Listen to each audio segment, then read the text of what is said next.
Programme में आपको खुशामदीद कहते हैं। मैं असदुल्ला खान हूं। डोनाल्ड ट्रंप ने तमाम अंदाजों को गलत साबित करके एक मरतबा फिर इंतखाब जीत लिया है। एक मरतबा फिर वो अमेरिका के सदर बन गए हैं और अपनी विक्ट्री स्पीच में उन्होंने कहा है कि वो जंगें ख़त्म करेंगे। और जंगें हम जानते हैं कि इस वक्त दुनिया में दो बड़ी जंगें चल रही हैं, एक इसराइल और फ़लस्तीन के दरमियान और दूसरा रूस और यूक्रेन के दरमियान। अमेरिकी सदर इस सिलसिले में क्या किरदार अदा कर सकते हैं? फिर पाकिस्तान का पर्सपेक्टिव बड़ा अहम है। पाकिस्तान पर इस अमेरिकी इंतखाबात के नताइज के क्या असरात मुरतब हो सकते हैं? पाकिस्तानियों की क्या तवक्कुआत हैं? अमेरिका पाकिस्तान के बारे में क्या सोचता है? आज तक वो अमेरिका जो पाकिस्तान को सिक्योरिटी तनाजुर में देखता रहा है, अब क्या पाकिस्तान की ख्वाहिश के मुताबिक क्या वो उसे ट्रेड के तनाजुर में देखेगा? बहुत से अहम सवाल हैं जो अमेरिका में होने वाले इन इंतखाबात, अमेरिका में आने वाली तब्दीली और डोनाल्ड ट्रंप के सदर बनने के साथ ही जन्म ले रहे हैं। इन्हीं सवालों पर आज हम सबसे पहले बात करेंगे। मेरे साथ आज के प्रोग्राम में ब्रिगेडियर हारिस नवाज साहब मौजूद हैं, सीनियर दिफाई तजज़ियाकार हैं। बहुत शुक्रिया ब्रिगेडियर साहब, खुशामदीद। जहांगीर खट्टक साहब हमारे साथ मौजूद हैं, सहाफ़ी हैं और न्यूयॉर्क से हमें ज्वाइन कर रहे हैं। जहांगीर खट्टक साहब, आपको भी शुक्रिया, खुशामदीद। मैं पहले खट्टक साहब आप ही से जानना चाहूँगा, क्या वजह हुई कि वो जो सर्वेस से उनके नताइज गलत साबित हुए या उनके बरअक्स नतीजा निकला है कि डोनाल्ड ट्रंप एक वाज़ेह अक्सरियत के साथ ये इलेक्शन जीतने में कामयाब रहे? आपके ख्याल में मेजर फैक्टर्स क्या रहे? मेजर फैक्टर्स तो बहुत ज्यादा हैं, क्योंकि सदर बाइडेन की जो कारकर्दगी है, मेरा ख्याल है कि वो कैमला हैरिस को ले डूबी, बल्कि सदर बाइडेन और कैमला हैरिस ही की अपनी कारकर्दगी उनको ले डूबी। यहाँ पर तकरीबन यानी पोलिंग डे तो कल था, उससे एक दिन पहले जो मुख्तलिफ सर्वेज आ रहे थे तो उसमें बाइडेन की अप्रूवल रेटिंग सिर्फ 38.5% थी और जो डिसअप्रूवल था वो मोर देन 56% था। अब एक ऐसा प्रेसिडेंट और उसके साथ वाइस प्रेसिडेंट जो प्रेसिडेंशियल कैंडिडेट है, वो किस तरीके से मेजॉरिटी हासिल करेगा, मैथ काम नहीं कर रही थी। लेकिन चूंकि इतना ज्यादा पैसा लगाया गया था, देखिए दोनों कैंपेन्स ने they raised $2.62 billion for the campaign. सिर्फ कैमला हैरिस ने $1.5 अरब रेज किए थे अपनी कैंपेन के लिए। सिर्फ पेंसिल्वेनिया जो उन्होंने हारी है, वहां पर सिर्फ इश्तिहारी मुहिम में उन्होंने $350 मिलियन झोंके दोनों कैंपेन्स ने।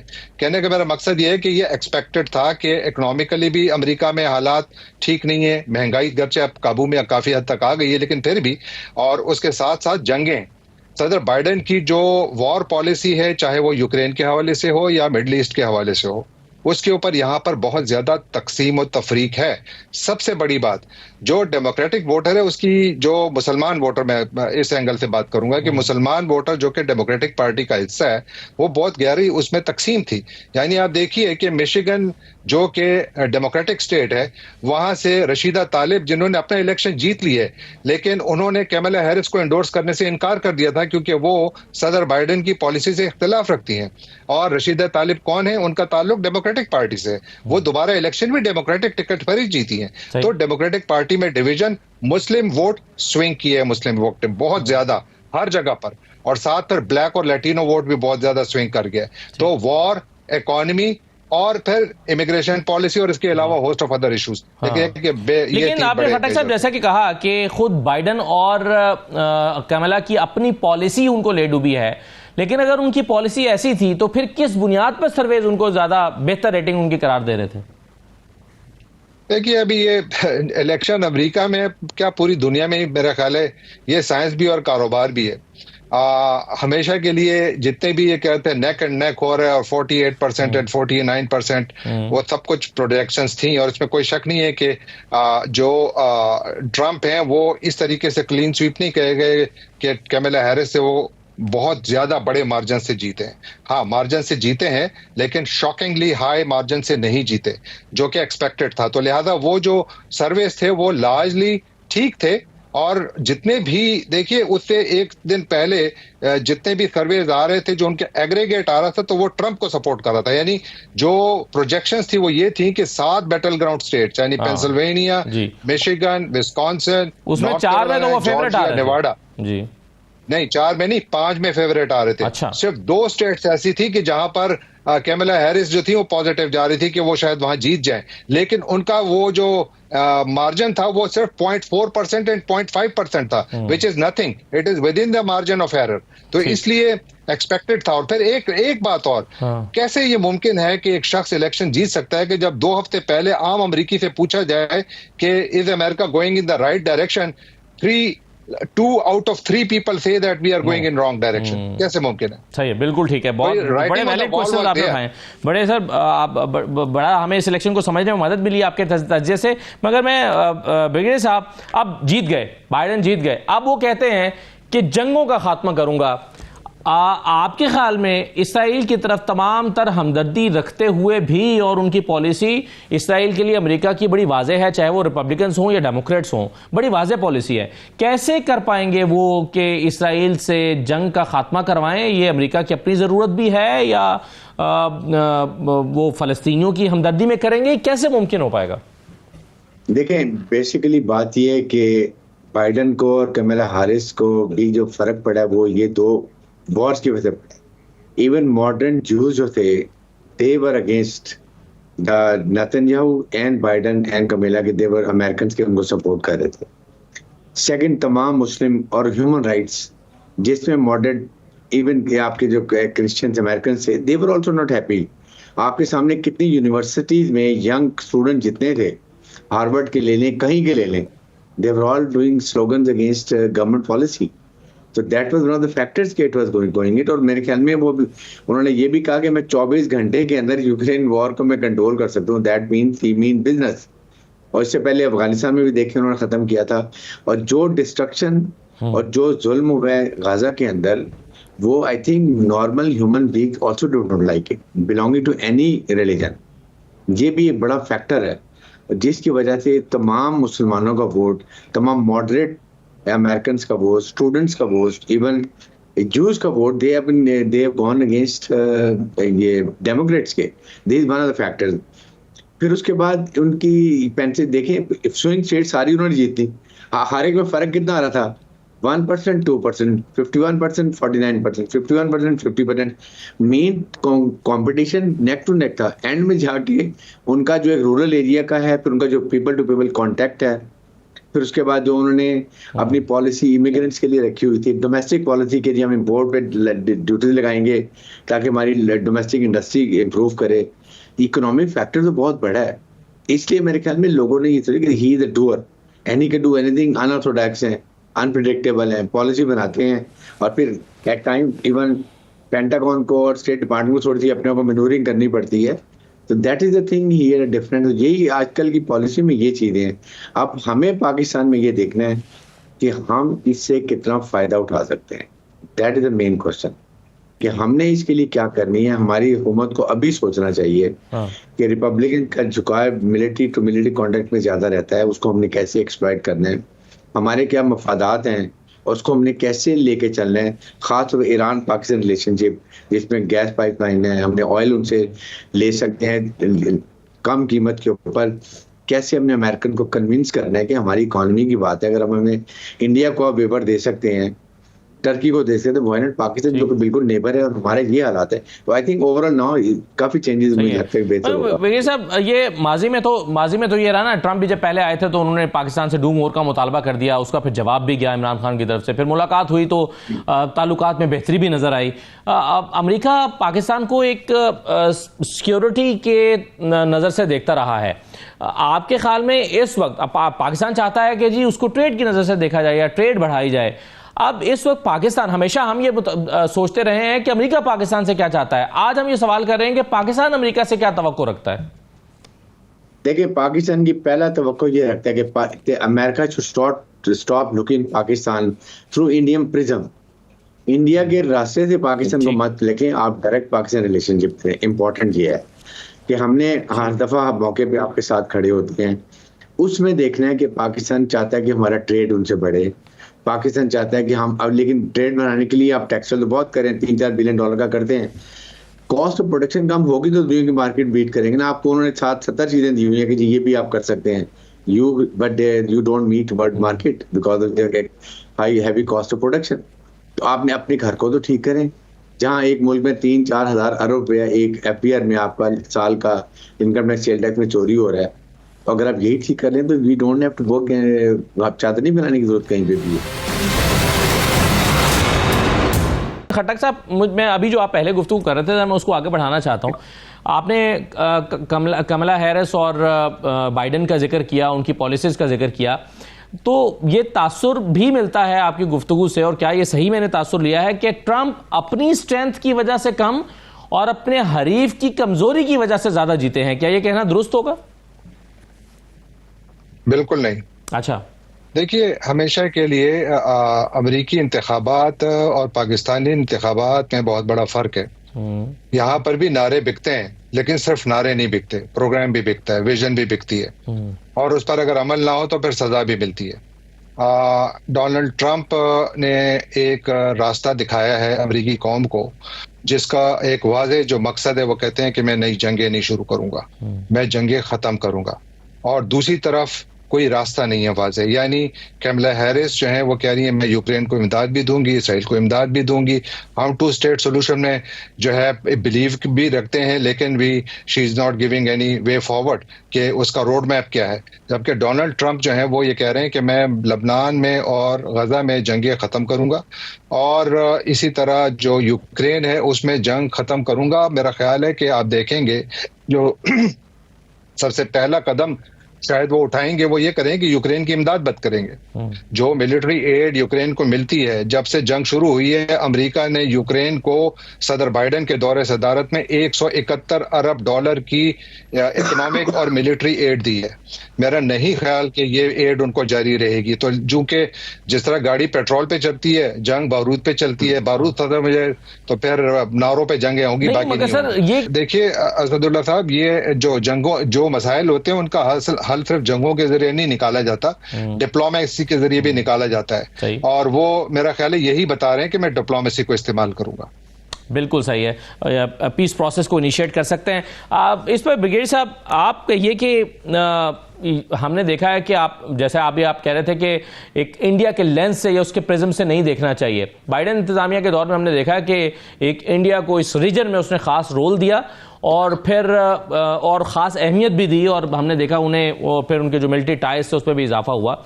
आप ट्रंप के ज़माने में कोई तब्दीली देखते हैं, नंबर 1, और नंबर 2 ये है कि पाकिस्तान और चाइना के दरमियान जो ताल्लुकात हैं, डोनाल्ड ट्रंप उसको किस तरह से देख रहे होंगे, और क्या वो पाकिस्तान से कोई ख़ास किस्म की ख्वाहिश रखेंगे? देखें, चाइना अमेरिकन इतने अफेक्टिव नहीं होंगे वरीड अगर पाकिस्तान प्रॉपर अच्छी रिलेशनशिप चाइना से रखता है, but then we remain engage with American also, जो कि होने चाहिए। लेकिन साथ प्रॉब्लम ये कि उनकी एक पॉलिसी है, actually in the mind they want कि Pakistan should not be very very close to China, number 1। Pakistan should not go for CPEC, and number 3 Pakistan should accept Indians control over Kashmir. ये उनके डिजाइन में हमने इस पॉलिसी को कैसे लेके, यही तो आर्ट ऑफ डिप्लोमेसी है कि आपने अपने नेशनल ऑब्जेक्टिव्स को सामने रखते हुए कैसे मैनूवर करके आपने ऑल साइड्स को खुश रखना और अपने बेनिफिट ड्रॉ करने। यहाँ वी गो रॉन्ग, ये आपको रखना, ये आपको प्लान करने की बात है। जैसे अब यूक्रेन की बात करें, देखिए ही विल नॉट के वो अचानक बंद कर देगा लड़ाई, he will talk to Russians, he will approach them कि okay let's find a way out, how to maintain a balance, के नॉट कि यूक्रेन बिल्कुल उसके हवाले कर दे, यूक्रेन इंडिपेंडेंट कंट्री है, बट रशियन की कोई डिमांड है, बेसिकली बैठ के कहीं ना कहीं they will find a solution. तब ये बंद होगी और करेंगे ये this is what is called कि डिप्लोमेसी वो करेंगे। लाइकवाइज पाकिस्तान को अपने कार्ड खेलने के हमने किस तरीके से अमेरिका को कन्विंस करना है कि हमारी इकोनॉमी डूब रही है, हमारी इकोनॉमी खराब हो रही है, हमें ईरान से सस्ता ऑयल भी चाहिए, हमें ईरान से गैस पाइपलाइन के गैस भी चाहिए, प्लीज गिव अस वेवर जैसे इंडिया ने लिया है। लाइकवाइज बताएं कि अमेरिकन आप जाते हुए इतना वेपन एवरेज छोड़ गए अफगानिस्तान में, जिसकी वजह से we are having a surge in terrorism में बढ़ गया है, हमें इतना नुकसान हो रहा है, हमारी इकोनॉमी को लॉस हो रहा है, हमारी मैन पर डिप्लीट हो रही है, नुकसान हो रहा है, शहादतें हो रही हैं, सिविलियन हो रही हैं, वी नीड योर सपोर्ट। फिर दाइश को कंट्रोल करने के लिए कोई, इसके लिए भी आप हमें इंफॉर्मेशन दें, आप सारी चीजें करें, पॉलिसी बनाए ना। ये हम बात ये कि हम भूल जाते हैं कि हमने क्या करना है, हम बस जो अमेरिका कहेगा ठीक है, no, exert as a behave like a Islamic nuclear country. Geostrategic location हमारी बेस्ट है, बैटल हार्डन्ड आर्मी है, न्यूक्लियर पावर है, मिसाइल टेक्नोलॉजी दुनिया की बेस्ट है हमारे पास। फिर एक वाहिद इस्लामिक मुल्क है, आप इसको मनवाएं, थोड़ी अपने आप को अपने पैदा करें, प्रोएक्टिव डिप्लोमेसी लेकर आए। चीफ आर्मी स्टाफ हमारे बड़े अग्रेसिव प्रोफेशनल हैं, ही कैन पहले भी पार्ट प्ले करें, अभी भी करेंगे, लेकिन साथ जब तक आपकी डेमोक्रेटिक गवर्नमेंट साथ नहीं होगी, वो स्ट्रेंथ नहीं दिखाएगी, फॉरेन ऑफिस साथ नहीं चलेगा, बात नहीं बनती है। इसलिए हमें अब ये आपके पास 6 हफ्ते का टाइम है, put your house in order और अपनी घर को भी ठीक करें, इकोनॉमी को रिवाइव करें। 3,000 रुपये 4,000 रुपये आपका ईयर में एक साल में इनकम टैक्स चिल्ड्रन को चोरी हो रहा है, क्या हम इसको नहीं बचा सकते हैं? अपनी कॉस्ट प्रोडक्शन कम करें, बिजली को सर, लेकिन आप ये बिल्कुल सही है, ये इनिशिएटिव हमें लेने की जरूरत है। आपके ख्याल में कोई पाकिस्तान में की जो सियासी जमातें हैं उसमें से ट्रंप के लिए कोई क्लियर फेवरेट है, यानी वो ये पसंद करते हैं कि ये सियासी जमात इस सियासी जमात से ज्यादा बेहतर है, या मेरा वर्किंग रिलेशनशिप इस जमात के साथ या इस लीडर के साथ ज्यादा बेहतर हो सकता है? देखिए, उनको तो गवर्नमेंट वही सूट करेगी जो उनकी पॉलिसी को टो करेगी विदाउट क्वेश्चनिंग, ठीक है, लेकिन दे रिस्पेक्ट पार्टी जो अपने जो हुकूमती पार्टी जो अपना नुक्ता नजर भी बताए, स्ट्रॉन्ग लॉजिकल रीजनिंग भी दे, उनको भी कहीं ना कहीं लुक आफ्टर करे, लेकिन अपना फायदा हर हालत में निकालो। नेशनल इंटरेस्ट के ऊपर कोई कॉम्प्रोमाइज नहीं है। पाकिस्तान सॉवरेन मुल्क है, सॉवरेनिटी है, हम इस्लामिक न्यूक्लियर मुल्क हैं, जियो स्ट्रेटेजिक लोकेशन बहुत अच्छी है, हमारी बैटल हार्डन फौज है, हमें इकोनॉमिक तरक्की चाहिए। इकोनॉमिक तरक्की वो नहीं देना चाहते आपको, इसलिए नहीं देना चाहते, अगर आप इकोनॉमिक तरक्की करेंगे तो दुनिया की आंखों में आंखें डाल के अपने फैसले करेंगे। That's why they are keeping you under eye में वर्ल्ड बैंक के कंट्रोल के अंदर। जहां हमने इनवर्ड अपने आप घाट ठीक कर लें, बस घाट ठीक करें, आप सब रिकॉग्नाइज करें, इज्जत आपकी वही है मुल्क की, और घर में भी फैमिली मेंबर की जो तगड़ा है, जो फाइनेंशियली बेटर ऑफ है, जी अपनी एक पॉलिसी रख के और इसको लेके चलें। सही है। वकील साहब, आज अडयाला जेल में इमरान खान ने, और लास्ट पॉलिटिकल क्वेश्चन मैं आपसे कर रहा हूँ, अडयाला जेल में इमरान खान ने अपनी पार्टी लीडरशिप से बात करते हुए ये कहा, पार्टी रहनुमाओं से, कि अच्छा है ट्रंप जीत गए, इससे रजीम चेंज ऑपरेशन है उसको रिवर्स करने में मदद मिलेगी या वो रिवर्स हो जाएगा, इस तरह की उन्होंने बात की है। ये इसका कोई इम्कान मौजूद है? देखिए, मेरा नहीं ख्याल ऐसी बात है, अनलेस बानी पीटीआई डेमोक्रेटिक नॉर्म्स के अंदर बिलीव करे। अगर आप ये कहें कि मैं निकलूंगा और मैं सड़कों पर आ जाऊंगा और मैं सब ऊंचा उल्टा पुल्टा कर दूंगा, चाहे पाकिस्तान की इकॉनमी चली जाए, पाकिस्तान 2-3 साल पीछे चला जाए, this is not the Pakistan first, America first Trump ने कहा, जिसके वजह लोगों ने उसको कहा। पाकिस्तान फर्स्ट के बारे में कोई कॉम्प्रोमाइज नहीं करें। आप डेफिनेट वे में ये भी तरीका है कि आप कहेंगे मैं आऊंगा, मैं बाई इलेक्शन लड़ूंगा, मैं असेंबली में आऊंगा, I become a strong opposition leader, मैं रेमेडी मांगूंगा कोर्ट से और जाके अपने जो मेरे फॉर्म 47 के मेरे मैं दूर कराऊंगा, उनको लेकर आऊंगा, मेजोरिटी गेन करूंगा, वोटर नो कॉन्फिडेंस लाऊंगा, गवर्नमेंट बनाऊंगा। ये पॉजिटिव थिंकिंग, ये state fight, I think we should forget it, we should not do it, that is what is the recipe for Pakistan. ठीक है, बिल्कुल ठीक है। बहुत शुक्रिया ब्रिगेडियर हारिस नवाज साहब और जहांगीर खटक साहब प्रोग्राम में शिरकत करने के लिए। एक छोटा सा ब्रेक लेते हैं, ब्रेक के बाद वापस आएंगे तो डॉक्टर मारिया सुल्तान हमारे साथ मौजूद होंगी, आप हमारे साथ रहिए।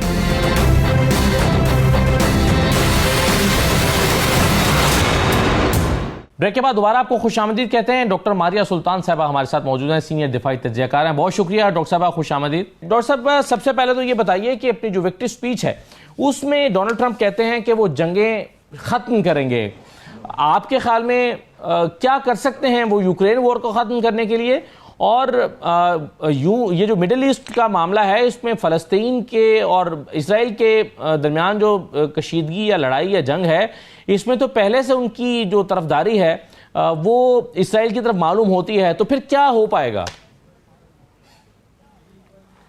देखें, उन्होंने बड़ी वाज़ेह तौर पे अपनी खारजा पॉलिसी की तरजीहात से न सिर्फ अमरीकी अवाम को आगाह किया बल्कि दुनिया को भी आगाह किया, क्योंकि इस वक्त अमेरिका जो है यूक्रेन वॉर में तकरीबन 80 बिलियन से ज़्यादा खर्च कर चुका है, और ये जो है रवायती मिलिट्री पे नहीं खर्च हो रहे पैसे, ये अमेरिकन कॉन्ट्रैक्टर्स के ऊपर, जो बाकी लोग हैं जो गैर रवायती अनासर हैं, उनके ज़रिए यूक्रेन की जंग के अंदर एक तरह से आप देख सकते थे कि जंगी जो तवील मुद्दत जो जंग है वो यूरोप में आपको देखने में नज़र आती है, और इसका खमियाजा डायरेक्टली अमेरिकन टैक्स पेयर्स के ज़रिए जो है वो पूरा किया जा रहा था। दूसरी तरफ जो दूसरी जंग है, जो इजरायली की जंग है, उसके अंदर तकरीबन $22 बिलियन अमेरिका के जो है दिफाई अखराजात में से उनकी मदद के तौर के ऊपर जो है उनको दिए जा रहे थे। जाहिर है ये तमाम आप एक अगर इसको आप गौर करते हैं तो तकरीबन $1 ट्रिलियन से ज़्यादा जो है आप जो है जंगी अखराजात में ये पैसे खर्च हो रहे थे। अमूमी तौर पर यह समझा जाता है कि जब भी किसी मुल्क को किसी भी किस्म का इक़्तिसादी चैलेंज होता है तो उसके पास 3 ऑप्शंस होती हैं, या वो जंग करें, या वो फिस्कल और अपनी मॉनेटरी पॉलिसी को बेहतर करें, या उनके अंदर एक इंटरनल रेवोल्यूशन आए। अमेरिका ने जंगें करके देख ली लेकिन उसका कोई फ़ायदा नहीं हुआ, क्योंकि इंटरनली जो अमेरिकन इकॉनमी को बूस्ट मिलना था वो नहीं मिला, बल्कि ये तमाम जंग का जो तमाम मैकेनिज्म है वो सारा का सारा अमेरिकन और अमेरिकन अवाम को उठाना पड़ा। दूसरा मसला ये था कि जो अमेरिका का असर रसूख था बैनुल अक़वामी सिस्टम में, उसको एक बहुत बड़ा धचका लगा। पहली दफ़ा अक़वाम मुत्तहिदा में बिलख़ुसूस मतलब सिक्योरिटी काउंसिल में अमेरिका अपना असर रसूख इस्तेमाल करने के बावजूद इसराइल के लिए दुनिया में वो कंसेंसस बिल्ड नहीं कर सका, बल्कि उसका एक इम्पैक्ट जो है अमेरिका के अंदर भी नज़र आया, जहाँ प्रोग्रेसिव डेमोक्रेट्स जो हैं वो अपनी सिविल लिबर्टीज़ के लिए जंग लड़ते हुए नज़र आए। बहुत सारे लोगों ने जेलें काटी, और उससे भी बढ़ के जिसको कहते हैं फ्री अमेरिका, जो फ्री डेमोक्रेसी, वो सब कुछ चैलेंज हुआ। ये एक तरफ हुआ पॉलिटिकल सिक्योरिटी मैप के ऊपर, और इसी के साथ साथ एक और चीज़ जो बाहर निकली वो थी जो सैंक्शंस अप्रोच थी अमेरिका की, वो डी डॉलराइजेशन, जिसमें ब्रिक्स आपको एक बहुत बड़ा चैलेंज के तौर पे निकलता हुआ नजर आया, जहां उन्होंने कहा जी हम डॉलर में ट्रेड नहीं करेंगे। 159 ममालिक जो हैं इस वक्त ब्रिक्स के जो है एक तरह उसमें शमूलियत अख्तियार करने के ना सिर्फ ख्वाहिश हैं, बल्कि उन्होंने कहा कि हम ब्रिक्स का जो है फ्रेमवर्क अख्तियार करेंगे। इसी तरह जो बेल्ट एंड रोड इनिशिएटिव है उसके अंदर भी जो यूरोप को जो फ़ायदा होना था वो नुकसान में तब्दील हुआ, जिसकी वजह से एक बहुत बड़ा एम्फेसिस था कि युआन में या रूबल में या इन तमाम चीज़ों में जो बाकी करेंसीज हैं उन करेंसीज में जो है तजारत की जाए, क्योंकि ये पहले तमाम एक ही लिंकेज में थे, वो डॉलर में। जब डॉलर की गारंटी ख़त्म हुई है तो ये सारी की सारी आपके पास डी डॉलराइजेशन ड्राइव हुई है। उसका डायरेक्ट इम्पैक्ट अमेरिकन इकॉनमी पे पड़ा है, उसका डायरेक्ट इम्पैक्ट अमेरिका की जो एक तरह से आप कह सकते हैं यूनिपोलर जो मूवमेंट है उस पर पड़ा है। ज़ाहिर है ट्रंप ने ये तमाम चीज़ें जो है ना सिर्फ वाजे की अपनी वोटर्स को, बल्कि ये भी कहा कि वो दोबारा जो फोकस है अमेरिका के अंदर लेके आएंगे, इंफ्रास्ट्रक्चर पर डेवलप करेंगे, हेल्थ केयर को ठीक करेंगे, इमिग्रेशन पॉलिसी के ऊपर एक वाज़ेह हिकमत अमली इख्तियार करेंगे, और सबसे अहम बात उन्होंने कहा कि जितनी बैरूनी जंगें इनको ख़त्म करेंगे और अमेरिकन अवाम की को सरफ़हरिस्त रखेंगे। सही है, मगर डॉक्टर साहब ये जंगें ख़त्म करेंगे कैसे? ख़ास तौर पर इसराइल के हवाले से वो तो अपनी जो मुखालिफ उम्मीदवार थी कमला हैरिस, उन पर इल्ज़ाम लगाते रहे हैं कि वो यहूदियों की मुखालिफ हैं, और जवाब में उनको वाज़ेह करना पड़ा कि नहीं वो मुखालिफ नहीं हैं। अमेरिका की इसराइल के साथ एक ज़ाहिर एक वाज़ेह पॉलिसी भी है और एक हिकमत अमली भी रही है, तो क्या आपके ख्याल में ये मुमकिन है कि वो इसराइल पर दबाव डाल सके और असर और रसूख इस्तेमाल कर सके इस जंग के खात्मे के लिए? बिल्कुल कर सकते हैं। देखें उन्होंने जो मौक़िफ़ अख्तियार किया पेंसिल्वेनिया में, और जो पेंसिल्वेनिया उनकी सबसे बड़ी विन है, उन्होंने कहा कि अगर आप मुझे लेके आएंगे तो मैं यहूदियों की बका की जंग लड़ूंगा, क्योंकि अगर इसराइल ये जंग लड़ता है तो इसराइल ख़त्म हो जाएगा, सफ़ाई हस्ती से ख़त्म हो जाएगा, क्योंकि जो हिकमत अमली इसराइल अख्तियार किए हुए है वो इसराइल चला नहीं सकता। देखिए हर जंग जो है वो इकॉनमी पे चलती है, हर जंग जो है वेपनरी पे चलती है। अगर आप इक़्तिसादी मद में ये जो $22 बिलियन मैंने जिनका आपको मतलब अभी मतलब जो बयान किए थे, वो $22 बिलियन अमेरिकन वेपनरी के तौर के ऊपर एक कांस्टेंट वेपन ब्रिज के तौर पे इजरायली डिफेंस फोर्सेस को मिल रही थी, यानी कि वो अमेरिकन अमदाद के तौर के ऊपर इसराइल को दी जा रही थी, जो मुसलसल $22 बिलियन जो हैं, जो जितने अरसा जो भी IDF ऑपरेशन हुए हैं उसके लिए रोज़ाना 24 घंटे, जिसमें बरतानिया और अमेरिका के जो दफाई जहाज़ हैं वो ये वेपन्स वहाँ देते रहे। सो अगर कल अमेरिका ये फैसला करता है कि वो हथियार नहीं देगा या सैंक्शंस अप्रोच डालेगा या नॉन टेरर बैरियर इस्तेमाल करेगा, जैसे उन्होंने हमारे साथ 1965 में किया या 1971 में किया, तो क्या होगा? जाहिर है कि जो लोग जंग प्लान कर रहे हैं उनके लिए खाली हथियार तो नहीं लड़ेंगे अगर पीछे उनके पास गोला बारूद या बाकी चीज़ें नहीं है। सही है। अच्छा डॉक्टर मानी साहब ये बताइए कि ये जो नताए सामने आए हैं डोनाल्ड ट्रंप का प्रेसिडेंट बन जाना, आपके ख्याल में पाकिस्तान की जो सियासत है, पाकिस्तान के हालात, इस पर कोई फ़र्क पड़ेगा, असर पड़ेगा इसका? देखिए, इसमें यकीनी तौर पे बढ़ेगा। ये पाकिस्तान के लिए खुशाइंद है ट्रंप का जो है वाइट हाउस में आना, क्योंकि ट्रंप की जो तरजीहात हैं वो बड़ी हद तक अमेरिका फोकस्ड हैं। वो गैर ज़रूरी जंगों में नहीं जाना चाहते, वो गैर ज़रूरी मुकाबले में नहीं जाना चाहते। उनका ख्याल है कि अगर किसी भी मुल्क पे असरअंदाज करना है या असर डालना है तो उसका बेहतरीन तरीका तजारत है। इस वक्त पाकिस्तान की खारजा पॉलिसी की भी जो बुनियादी रग है या बुनियादी फोकस है वो क्या है? वो यही है कि आप चाहते हैं कि पाकिस्तान के लिए इक्तिसादी मौके खुलें, आप चाहते हैं कि चीन और अमेरिका के दरमियान आप अपने इक्तिसादी रिलेशनशिप को बैलेंस कर सकें, सिक्योरिटी रिलेशनशिप को नहीं। अगर आप ये बैलेंस करते हैं तो यकीनी तौर पर जो दहशतगर्दी के वाक़यात हो आपको पाकिस्तान में देखने में नजर आने, उसमें नुमाया कमी आएगी। क्योंकि जब बैनुल अक़वामी तजारत के अंदर आप हिस्सेदार बन जाते हैं तो फिर बहुत सारे ममालिक और बहुत सारी जो इंटरेस्ट हैं, तजारती इंटरेस्ट, वो लोगों के इफेक्ट होते हैं। फिर ऐसी सूरत हाल में बहुत सारे जो गैर रवायती अनासर जिनको शह मिल रही है, जैसे हिंदुस्तान दे रहा है या कोई और दे रहा है, तो उनके लिए वो एक्सेस जो है कॉस्ट के बगैर नहीं होती। तो ये बेहतर है हमारे लिए। हाँ, इसका एक मनफी असर ज़रूर होगा, क्योंकि डोनाल्ड ट्रंप साहब जो हैं वो यकीनी तौर पे अमेरिकन मिलिट्री का जो इक्विपमेंट है वो हिंदुस्तान को बेचने की कोशिश करेंगे, लेकिन वेपनरी जो होती है वो नॉन प्रोडक्टिव होती है। सो ये अब डिपेंड करेगा कि हिंदुस्तान कितनी हद तक DTTI, कमकासा, लीमा, जो भी उन्होंने माहिदे किए थे STA-1, उनको कितनी हद तक पूरा करते हैं और कितनी हद तक US के अंदर उनके डिफेंस सेक्टर को जिंदा करने में कामयाब होते हैं। डेमोक्रेट्स के नीचे तो वो सिर्फ अपने IT सेक्टर को देखते रहे। हमने सुना था जी फेसबुक, व्हाट्सएप, सारा कुछ जो है हिंदुस्तान में मौजूद है। हिंदुस्तान ने IT सेक्टर के ऊपर होल्ड किया हुआ था। इस वक्त आपको एलॉन मस्क नजर आ रहे हैं, इस वक्त आपके पास और एक्टर्स नजर आ रहे हैं जिनका प्राइमरी फोकस ये है कि अमेरिका के अंदर अमेरिकन सनत को उजागर किया जाए, अमेरिका के लिए ट्रेडिंग पार्टनर्स ढूंढे जाएं, अमेरिका की जो डी-डॉलराइजेशन ड्राइव है उसको रिवर्स किया जाए। मगर डॉक्टर साहब, ये पाकिस्तान की ज़रूरत तो है कि पाकिस्तान अपनी एक्सपोर्ट्स को बढ़ाए, और इस वक्त भी जो वॉल्यूम है पाकिस्तान और अमेरिका के दरमियान ट्रेड का, वो पाकिस्तान की एक्सपोर्ट्स का 5वां हिस्सा जो है वो अमेरिका को जाता है। लेकिन क्या अमेरिका भी पाकिस्तान के साथ ये जो बिजनेस रिलेशनशिप है या ट्रेड है, इसको बढ़ाना चाहेगा? और आपके ख्याल में कितनी दिलचस्पी होगी ट्रंप को पाकिस्तान के साथ इस नौयत के रिलेशनशिप को डेवलप करने की? देखिए, वो एक तरह से बुनियादी तौर पे एक जो है तजारती एक्सपर्ट हैं।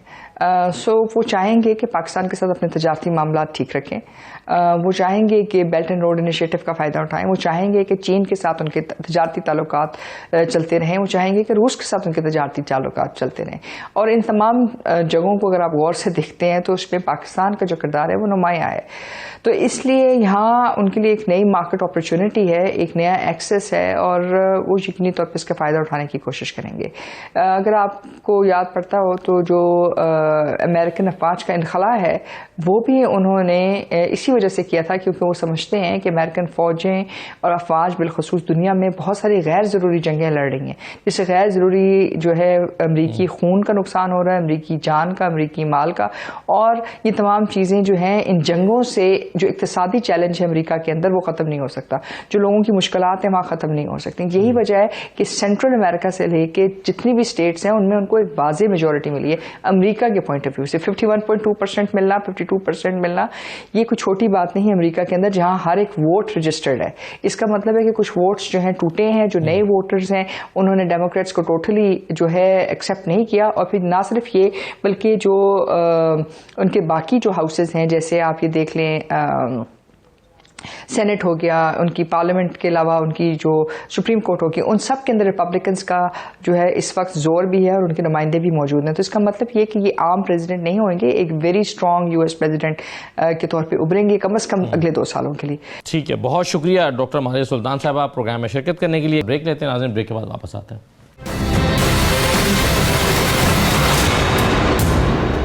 ब्रेक के बाद आपको दोबारा खुशामदीद कहते हैं। आज पाकिस्तान तहरीक इंसाफ के रहनुमा अली मोहम्मद खान साहब ने सहाफ़ियों से गुफ्तगू करते हुए कहा कि इमरान खान साहब को यह तवक्को है कि ट्रंप की जीत से जो रजीम चेंज ऑपरेशन है वो रिवर्स हो सकता है। सुनिए उन्होंने आज क्या कहा है।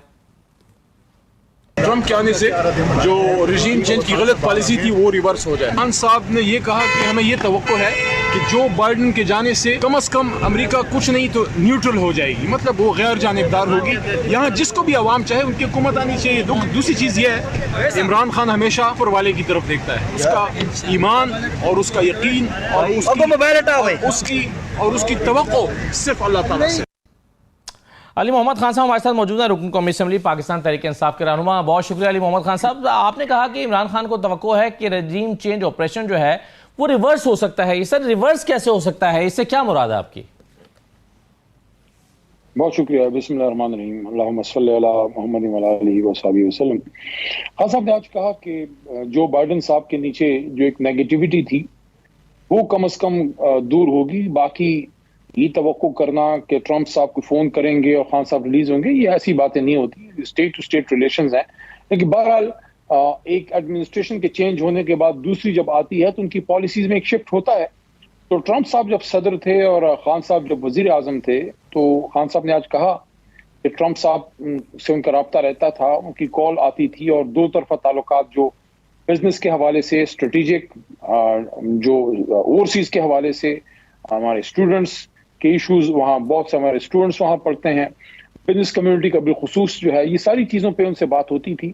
तो एक्सपेक्ट करते हैं कि एक पॉजिटिविटी आएगी दोनों मुल्कों के रिलेशंस में। और जो एक नेगेटिविटी थी जो उस एडमिनिस्ट्रेशन के दौर में थी और रजीम चेंज भी उनके दौर में हुआ, तो वो पॉलिसीज रिवर्स होंगी। बाकी तो यहाँ के फैसले पाकिस्तान के अवाम ने कर दिए। इमरान खान साहब को वोट मिला है और हमारा हक है कि सुप्रीम कोर्ट के नीचे इसकी इन्वेस्टिगेशन हो और तहरीक इंसाफ को उसका खोया हुआ मैंडेट वापस मिले और इमरान खान साहब इस कौम को लीड करें। अली मोहम्मद खान साहब, तहरीक इंसाफ के कुछ कारकुनों को और रहनुमाओं को यह लगता है कि ट्रंप इमरान खान की रिहाई में कोई किरदार अदा कर सकते हैं, क्या आप भी ऐसा समझते हैं?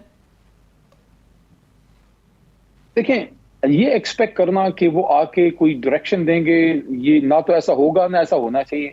जाहिर है पाकिस्तान एक आज़ाद मुमलिकत है और हम अपने जो हमारे दौर में जिस तरह हमारी पॉलिसी थी कि हम बैरूनी मुदाखलत उन चीज़ों के तो हक में नहीं है, लेकिन हुकूमत के आने से पॉलिसी शिफ्ट तो होती है, पॉलिसी चेंज होती है। एक बहुत बड़ा स्टिग्मा है अमेरिकन एडमिनिस्ट्रेशन पे जो बाइडेन साहब के नीचे था। डोनाल्ड लू का जो लेटर था, साइफर था, उसमें जो रजीम चेंज के हवाले से सख्त अहकामात थे या जो डायरेक्शंस थी, तो उसकी वजह से ताल्लुकात में एक सरमहरी या अवाम का एक उनकी तरफ एक शक की निगाह से देखना तो था। तो वो चीजें ट्रंप के आने से हम पुरुमीद हैं कि वो दूर होंगी। बाकी इमरान खान साहब की रिहाई, हम पुरुमीद हैं कि केसेस सारे जेली हैं, कौम इमरान खान साहब के साथ है और मुल्क को अगर आगे ले जाना है तो आपको इमरान खान के अलावा कोई लीडर इस वक्त मुल्क में नहीं है जो कौम को इकट्ठा कर सके, जो इदारों और कौम के बीच में फासले पैदा हुए हैं उसको खत्म कर सके। तो उसके लिए जरूरी है कि इमरान खान साहब जो है वो रिहा हों। आज जब उनको बताया गया कि ट्रंप जीते हैं तो उन्होंने खुशी का इजहार किया इस बात से। उन्होंने कहा कि उनके दौर में पाकिस्तान और अमेरिका के ताल्लुकात बहुत बेहतर हो रहे थे और उन्होंने अपनी रिहाई की तो एक दफा भी बात नहीं की कि ट्रंप के आने से कोई वो रिहा होंगे, फलाना होगा। ये इस तरह से बातें नहीं होती, ये स्टेट टू स्टेट रिलेशंस हैं। खान साहब ने पाकिस्तान की बात की कि उनके आने से पाकिस्तान के जो ताल्लुकात हैं अमेरिका से वो बेहतर होंगे और जो कोऑर्डिनेशन है, जो कोऑपरेशन है दोनों मुल्कों में, वो एक पॉजिटिविटी जो थी उस वक्त वो वापस आएगी। अली मोहम्मद खान साहब, आज की जो मुलाकात थी आपकी अपने लीडर से, उसका मरकजी नुक्ता क्या था, किस मौजू पर मुलाकात हुई है? 11 सितंबर को मैं गया, मुलाकात नहीं हो सकी, फिर उसके बाद 28, 30 और 31 अक्टूबर को। तो आज मौका मिला है कि बड़े से बाद मुलाकात हुई। आज काफी चीजें डिस्कस हुई, जिस तरह लेजिस्लेशन पास हुई है। तो पिछले दिनों जो 26वीं आईनी तरमीम हुई और अब जो ये आर्मी एक्ट और सुप्रीम कोर्ट के हवाले से कानून साजी हुई है, उस पर उन्होंने राय का इजहार किया। ट्रंप का इलेक्शन एक अहम इशू आज बिल्कुल था और उसके साथ साथ और पार्टी के बहुत सी मामलात उनके साथ बात हुई है। लेकिन मेन आज जो चीज डिस्कशन में थी, ये दो बड़ी चीजें थी, जो कानून साजी हुई है अभी और जो बहुत उजलत में हुई, और दूसरा जो ट्रंप का इलेक्शन है, इस पे बात। जो कानून साजी हुई है जिसमें सर्विसेज चीफ्स की जो रिटायरमेंट की मुद्दत है या उनकी वो 5 साल तक कर दी गई है, उस पर क्या राय दी है खान साहब ने? देखिए, एक तो यह है कि जो भी फैसला करें हम, वो इदारे की मजबूती के लिए होना चाहिए। हमारी जमात का मौक़िफ़, खान साहब का मौक़िफ़ ये है कि अगर कोई एक्सटेंशन या इस तरह की चीज होती है तो उस पर पहले से बहस होनी चाहिए थी।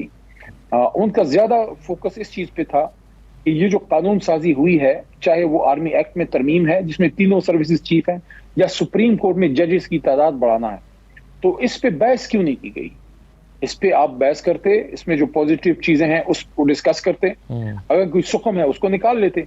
तो उजलत में जो इनको मंजूर कराया गया है हुकूमत की तरफ से, उस पे बहुत ज्यादा उनकी रिजर्वेशन है कि इस पे आप बहस करते। मेरी अपनी राय ये है कि बहस होती और बहस के बाद वो चीजें हम अपने लीडर इमरान खान के सामने रखते, वो अगर एग्री करते तो फिर बहुत सी चीजें शायद इसमें आपको सपोर्ट करते हुकूमत को, लेकिन उसमें अगर कोई सुखम था तो उसको निकाल लेते।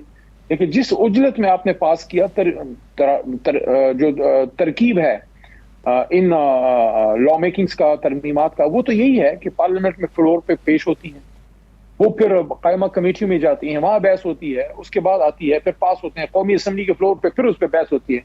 तो एक ही दिन में लाना, उसको पास करना, तो अगर कोई अच्छी भी है, फर्ज करें आप कोई चीज कर रहे हैं, लेकिन ऐसे तरीके से करेंगे तो उस पर एतराज तो आएगा। और माजी में जब हमारे दौर में भी ऐसा हुआ, तो ये हुकूमत जो आज अपोजिशन में है, वो उस पर उस वक्त एतराज करती थी कि आपने उजलत में किया। मेरे ख्याल में हमारे दौर में भी कुछ कवानीन उजलत में पास हुए जो नहीं होने चाहिए। तो आज अगर कोई चीज उजलत में पास हो रही है जिस पे उस वक्त की अपोजिशन जो आज हुकूमत में है वो खुद एतराज करती थी, तो आज खुद आप वो काम कैसे कर सकते हैं? तो इसलिए जरूरत इस चीज की है कि हम माजी की चीजों से सीखें और मुस्तकबिल में जो भी लॉ मेकिंग हो उसको आप पार्लियामेंट में लाएं, आप अपोजिशन से एंगेज करें, डिस्कस करें।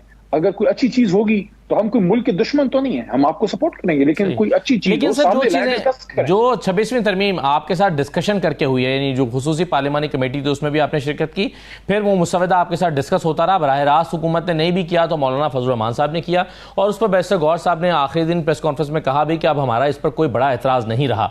तो जो चीजें आपके साथ डिस्कशन के बाद हुई हैं उस पर तो आपको कोई एतराज नहीं है ना? 26वीं आईनी तरमीम जो हुई है,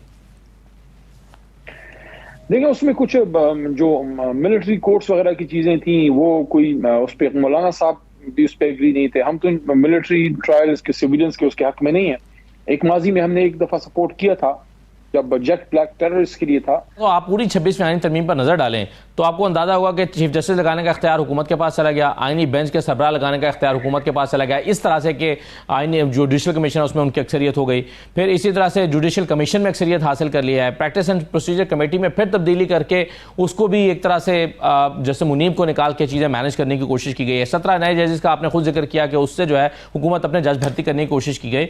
तो इस पूरी आईनी तरमीम में जिस पर बैरिस्टर गौहर को, आपकी पार्टी को कोई एतराज नहीं था उनकी प्रेस कॉन्फ्रेंस के बकौल, तो इसमें अच्छी चीज फिर क्या हुई? देखिए मैं तो इस पे पहले दिन से बड़ा क्लियर था। बहरहाल हमारी जमात के दोस्तों ने वहां बैठक की। मैं समझता हूं कि सिर्फ एक मकसद के लिए 26वीं आईनी तरमीम की गई कि उस वक्त के जो सीनियर मोस्ट जज हैं मंसूर साहब, उनसे इनको डर है कि कोई इंसाफ कर देंगे, तो उनका रास्ता रोकने के लिए सारा कुछ एक सुप्रीम कोर्ट की ताकत को कम करने के लिए कि सुप्रीम कोर्ट इनके रास्ते में एक हर्डल इनको नजर आती है। लेकिन मैं समझता हूं कि शुरू में आके जो यह अफरीदी साहब ने कुछ स्टेप्स लिए हैं, तो अगर अल्लाह करे वो इसी तरह वो आगे बढ़ें, तो अगर हुकूमत की ये तवक्को थी कि मंसूर साहब को हटा के कोई ऐसा कुछ होगा कि सुप्रीम कोर्ट को एक रबर स्टैंप खुदा ना खास्ता बना देंगे, मुझे नहीं लगता कि यह अफरीदी साहब इस तरह होने देंगे। लेकिन एक डैमेज तो उन्होंने कर दिया।